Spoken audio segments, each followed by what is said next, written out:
Você consegue imaginar pessoas que adoram o demônio? A Igreja de Satã é uma organização religiosa que cultua o satanismo. Mas quem foi que deu início a esse culto? Quem foi o indivíduo que ousou se dedicar às forças do mal? No vídeo de hoje, iremos falar sobre Anton LaVey, considerado o homem mais satânico de toda a história. Eu sou Uriel Martínez e você é muito bem-vindo aqui ao canal Fatos Desconhecidos. Por onde começar? São tantos fatos sombrios e assustadores que rondam a vida de Anton. Mas, como de praxe, que tal a gente começar contando o começo da sua vida? Anton nasceu como Howard Stanton LaVey, no dia 11 de abril de 1930, na cidade de Chicago.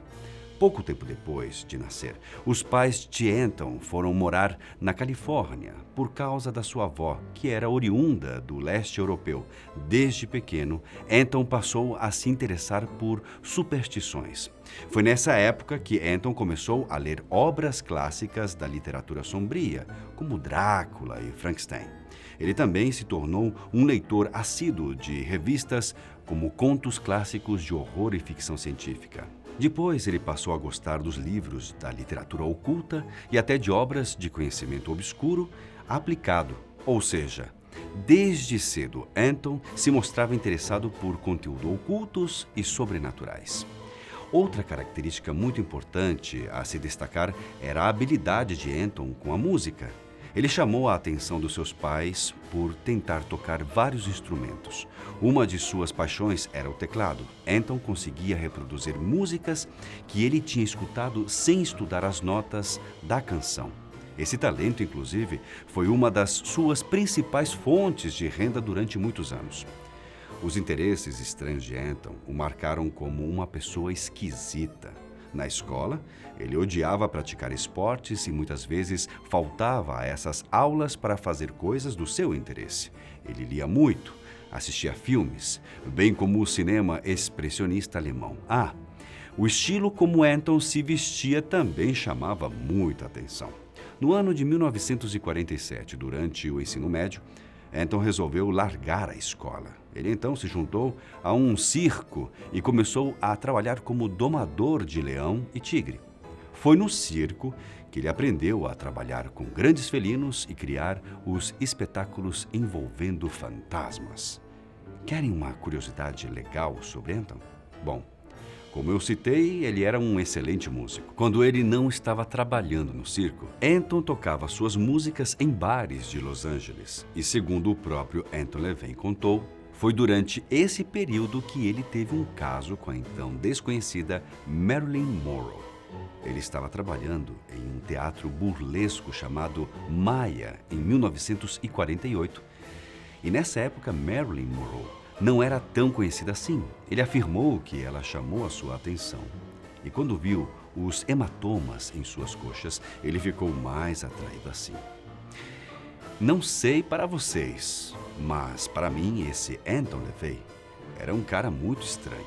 Ele conta que o relacionamento com a Monroe durou cerca de 2 semanas. Nesse meio tempo, os dois chegaram até a morar juntos em um hotel. A prova de que Anton realmente teve um relacionamento com Marilyn Monroe era uma cópia de um calendário onde ela estava nua. O calendário tinha a seguinte nota: Querido Tony, quantas vezes você já viu isso? Com amor, Marilyn. Quer saber outra profissão inusitada de Anton? De acordo com sua biografia, Anton se matriculou no City College de São Francisco e estudou criminologia. A intenção era evitar o recrutamento do exército. O resultado? LaVey se tornou um fotógrafo forense do Departamento de Polícia de São Francisco. Nesse período, ele fotografou muitos crimes horripilantes, como mortes de crianças e vítimas de assassinato. E foi exatamente nessa época que LaVey começou a duvidar da existência de Deus. Para ele, se Deus realmente existisse, jamais iria permitir que tantas coisas perturbadoras que Anton presenciou acontecessem. Mas vamos continuar a nossa história. Quando ele trabalhou como fotógrafo para a polícia, Anton conheceu Carolyn Lenzin, com quem teve uma filha chamada Carla Maritza, no ano de 1952. Pouco antes disso, LaVey teve acesso aos livros de Aleister Crowley e conheceu alguns membros do Telema, uma filosofia religiosa desenvolvida pelo próprio Crowley. Mas nada disso o deixava impressionado. Na década de 1950, Anton trabalhou como investigador psíquico, ajudando seus amigos policiais a investigar telefonemas misteriosos que o departamento de polícia recebia. Essas experiências mostraram a ele que muitas pessoas estavam dispostas a buscar uma explicação sobrenatural para fenômenos que não tinham explicação. No ano de 1956, Anton LaVey comprou uma casa no distrito de Richmond, em São Francisco, para morar com sua esposa e filha. Seguindo o seu estilo sombrio, ele resolveu pintar a sua casa toda de preto, o que mais tarde rendeu o nome de Black House. Mas o seu casamento com Carly estava com os dias contados. Em 1959, ele conheceu uma mulher chamada Diane Hegarty e ficou completamente apaixonado. Em 1960, Anton se divorciou de Carly e foi viver com Diane. Os dois nunca chegaram a se casar, mas desse relacionamento nasceu Zina Galati, a segunda filha de Anton. Agora vamos adentrar em alguns fatos um pouco mais sombrios da vida de Anton LaVey. Com toda a experiência que Anton tinha envolvendo o ocultismo, ele se tornou uma espécie de celebridade local. Ele sempre fazia festas de fim de ano, o que atraía pessoas notáveis de São Francisco. Isso fez com que ele criasse o Círculo Mágico, um grupo que compartilhava do mesmo interesse pelas coisas ocultas do mundo. À medida que Anton ia tendo mais e mais conhecimentos, ele começou a dar palestras na sexta-feira à noite, resumindo as conclusões de suas pesquisas. Em um processo de criação de suas palestras, ele criou uma filosofia única baseada em suas experiências de vida e pesquisas. Foi quando um membro do Círculo Mágico sugeriu que LaVey tinha base até para criar uma religião, e ele gostou da ideia. Ele então resolveu fundar a Igreja do Satanás, para assim ter um bom meio para divulgar todas as suas ideias. E isso foi feito no ano de 1966. Em uma noite de maio, ele declarou a fundação da Igreja de Satanás e enumerou o ano de 1966 como o ano zero. Que loucura, não é? Não demorou muito para que sua igreja chamasse a atenção das pessoas e, é claro, da imprensa. Muitos jornais, incluindo o Los Angeles Times, começaram a divulgar as ideias de LaVey. Em 1968, com o objetivo de disseminar ainda mais sua filosofia, Anton lançou um álbum chamado The Satanic Mass, que na tradução literal significa Missão Satânica.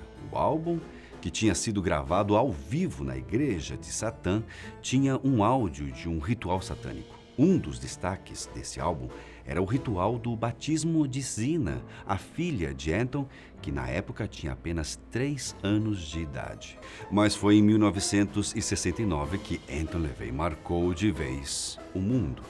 Ele escreveu a Bíblia Satânica, um livro com uma coleção de ensaios, observações e rituais mágicos que formam a base do satanismo de LaVey, que enfatiza Satã como uma força da natureza. Essa obra revela o verdadeiro satanismo e despreza técnicas ocultistas onde o satanista se protege contra a entidade que irá invocar. Desde que a Igreja de Satanás foi fundada, LaVey atraiu a atenção de muitas pessoas, incluindo algumas celebridades do rock, como King Diamond e Marilyn Manson. Outro fato curioso que prova que LaVey era, além de tudo, um homem talentoso foram as suas participações em filmes. Ele atuou pela primeira vez em 1969 em um filme chamado Invocation of My Demon Brother, onde Mick Jagger também estrelava. Depois, em 1975, ele estrelou em A Chuva do Diabo. E em 1977, trabalhou como consultor criativo para o filme O Carro, A Máquina do Diabo. Em 1978, ele trabalhou em Dr. Drácula como assessor técnico. O último filme creditado a LaVey foi um documentário de 1989 chamado Charles Mason, Superstar, que tratava nada mais nada menos do que do famoso serial killer Charles Mason. Há especulações de que LaVey interpretou o diabo no filme de Roman Polanski de 1968, O Bebê de Rosemary, um papel não creditado no filme. Ninguém associado ao filme jamais confirmou esse fato, mas o obituário do Los Angeles Times de LaVey afirma que ele realmente desempenhou o papel. Anton ainda teve um terceiro filho com uma mulher chamada Blanche Porton, em 1993. A criança recebeu o nome de Satan Carnac LaVey. Anton LaVey passou o resto de sua vida se dedicando à Igreja de Satã. No dia 29 de outubro de 1997, LaVey morreu na cidade de São Francisco por causa de um edema pulmonar. Ele estava com 67 anos e, misteriosamente, sua data de morte foi alterada para o dia 31 de outubro de 1997. Depois de sua morte, foi feito um funeral satânico secreto, que, segundo a sua filha, foi realizado em particular devido a preocupações com a segurança. Mas e aí? Gostou de todos esses fatos sombrios sobre a vida de Anton LaVey? Na internet existe muito conteúdo envolvendo o autor da Bíblia satânica, como filmes, canções e até livros. Hoje o nosso vídeo vai ficando por aqui. Nos encontraremos no próximo vídeo aqui na Fatos Desconhecidos. Um forte abraço para todos.